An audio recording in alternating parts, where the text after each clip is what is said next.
بسم اللہ الرحمن الرحیم۔ ویلکم ایجوکیشن ہب میں دوستوں لاسٹ ویڈیو 53 سوالوں تک گئی تھی۔ دوستوں ایک ہی گزارش ہے کہ میرے چینل کو سبسکرائب کریں، بیل آئیکن دبائیں اور مجھے زیادہ سے زیادہ سپورٹ کریں۔ جی دوستوں، یہ 10 منٹ سے زیادہ میں ویڈیو ریکارڈ نہیں کر پاتا، اس لیے دوستوں معذرت کے ساتھ کہ مجھے یہ شارٹس بنانے پڑتے ہیں۔ جی نیکسٹ سوال دوستوں پڑھ رہے ہیں، یہ PPSC کہ اردو لیکچرر کے لیے یہ بہت زیادہ موضوع ہیں کوشچن دوستوں۔ اگر آپ اس کو ان کو پڑھ لیتے ہیں تو یہ آپ کے لیے میں کہتا ہوں کہ انشاءاللہ آپ ضرور کامیاب ہوں گے۔ جی دوستوں 54 کوشچن ہے، ٹیپ کا شعر کسے کہتے ہیں؟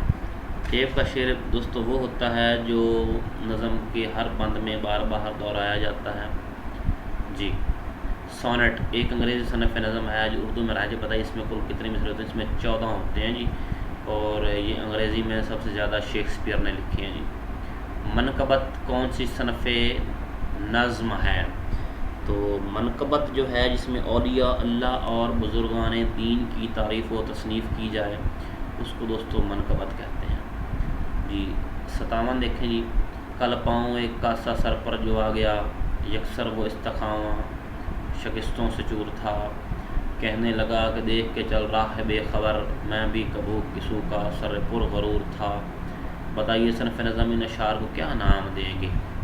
جی تو ان کو ہم اگر یہ نظم کی صورت میں آتا ہے تو ہم اس کو قطعہ کہتے ہیں، 4 مصروں میں قطعہ لکھا جاتا ہے۔ ہجو ایک ایسی صنف نظم ہے جس میں ہجو میں آپ کسی کو برا بھلا ہی کہہ سکتے ہیں، اور آپ اس میں کیا کہیں گے؟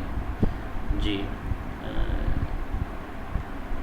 غزل کی زبان کیا ہوتی ہے؟ کیا بات ہے، غزل تو پھر غزل ہے نا، علائم و رموز کی زبان ہے دوستوں۔ میں بہت شوقین ہوں غزل لکھنے کا بھی۔ جی وہ شمع اجالا جس نے کیا 40 برس تک غاروں میں، ایک روز جھلکنے والی تھی سب دنیا کے درباروں میں۔ تو یہ حضور اکرم صلی اللہ علیہ وسلم کی تعریف ہے دوستوں۔ تو یہ آپ کے سامنے یہ نعت کا شعر ہے جی، اس شعر کا تعلق کس صنف نظم سے ہے جی؟ نعت سے۔ کون سی شخصیت بابائے اردو کے لقب سے ملقب ہے؟ تو بابائے اردو آپ مولوی عبدالحق کو کہا جاتا ہے، یہ ہم 5ویں جماعت سے پڑھتے آ رہے ہیں۔ اور بابائے صحافت یہ مولانا ظفر علی خان کو کہا جاتا ہے۔ بابائے صحافت کن کو کہا جاتا ہے جی؟ یہ مولانا ظفر علی خان کو کہا جاتا ہے۔ مولانا عبدالحلیم شرر کی شعر آفاق ناول فردوس برئی کی داستان کا موضوع کیا ہے؟ فرقہ باطنیہ کی تحریک ہے دوستو، فرقہ باطنیہ کی تحریک ہے اس کا موضوع۔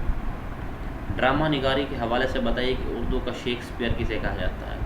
آغا حشر کشمیری کو اردو کا شیکسپیئر دوستو کہا جاتا ہے جی۔ سوال نمبر 65 پہ آتے ہیں۔ من کے ایک دھوبی کاغذی گھاٹ پر چنگر کا جنازہ، گلاب تمہارا کی کر ہمارا، چھڑکاؤ کی گاڑی، دیا سلائی، ان شائعوں سے کون سی نثر نگار کی شخصیت ذہن میں آتی ہے؟ تو اگر یہ نثر نگار ہیں دوستو تو یہ خواجہ حسن نظامی صاحب ہیں جی۔ دیا سلائی ان کا بہت اچھا ہے انشائیہ نثر نگار۔ محمود نظامی اور ابن انشاء اور مستنصر حسین تارڑ میں قدر مشترک کیا ہے؟ تو ان کی قدر مشترک یہ ہے کہ سفر نامے ان تینوں لوگوں نے لکھے ہوئے ہیں جی۔ مصرع دیکھیں، خدا بخشے بہت سی خوبیاں تھی مرنے والے میں، اکبر آبادی نے کس مقتدر ہستی کے انتقال پر ان خوبیوں کا اعتراف کیا؟ تو یہ سر سید احمد خان کے بارے میں شعر لکھا تھا اکبر آبادی نے۔ اردو شاعری میں خواجہ میرزا تصوف میں سر فہرست شمار ہوتے ہیں۔ اردو نثر میں یہ رنگ کس کے ہاں سب سے زیادہ نمایاں ہے؟ اردو شاعری میں تو خواجہ میر ہیں، تو نثر میں یہ خواجہ حسن نظامی صاحب کا ہو سکتا ہے، کیونکہ ان کی وہ ایک بک ہے، بعد میں یاد آگے بتا دیں گا آپ کو جی۔ مرزا غالب کے کلام کی مانگ ان کی زندگی میں ہی دلی اور لکھنؤ سے زیادہ پنجاب میں ہوئی، کیونکہ کلام کی وجہ شہرت کیا تھی؟ فکر و خیال میں جدت ہے جی، فکر و خیال میں ان کی جدت ہے جی۔ اردو میں شاعر مزدور کسے کہا جاتا ہے؟ شاعر مزدور تو شاعر مزدور آپ کے سامنے ہے جی احسان دانش۔ لاہور کے دبستان شاعری کے حوالے سے بتائیے کہ جدید شعری ادب میں مجید امجد کی شہرت کی بڑی وجہ، مجید امجد صاحب کی جو شہرت کی بڑی وجہ ہے وہ حیات کے سب سے زیادہ تجربے انہوں نے کیے ہیں جی۔ مولانا حالی کے طویل مسدس اسلام کا موضوع کیا ہے جی یہ مسلمانوں کا تابناک ماضی ہے جی، ان کا موضوع ان کا مسلمانوں کا تابناک ماضی ہے جی۔ جوش ملی آبادی کی تصنیف یادوں کی برات حقیقت میں، یہ ایک خود نوش سوانح عمری ہے جی، ان کی خود کی خود نوشت ہے۔ سر سید اور اکبر آبادی میں کیا اختلاف تھا؟ ان کا نظریاتی اختلاف تھا جی، ان کے نظریاتی اختلاف تھا آپس میں۔ ایک ہوں مسلم حرم کی پاسبانی کے لیے نیل کے ساحل سے لے کر تابخا کاشغر کس ملک کا شہر ہے؟ یہ چین کا ہے جی، ہمارا پڑوسی ملک ہے چین، یہ کاشغر ان کا شہر ہے جی، چین والوں کا جی۔ نیکسٹ دیکھتے ہیں دوستوں، اب خرابہ ہوا جہان آباد ورنہ ہر ایک قدم پہ یہاں گھر تھا، جہاں گھر سے آباد ہے تو دلی اجڑ گئی ہے جی۔ تو یہ دلی کے بارے میں دوستوں شعر ہے، بہت اچھا شعر ہے یہ، مجھے لگتا ہے ناصر کاظمی صاحب کا شعر ہے جی۔ ایک بلبل ہے کہ محو ترنم اب تک، اس کے سینے میں ہے نغموں کا تلاطم اب تک، بلبل سے کون سی ذات مراد ہے جی۔ اقبال شاعر کی اپنی ذات ہے جی اس میں۔ غزالاں تم تو واقف ہو، کہو مجنوں کے مرنے کی، دوانا مر گیا آخر کہ ویرانے پہ کیا گزری، مجنوں کس ہستی کو کہا گیا ہے جی۔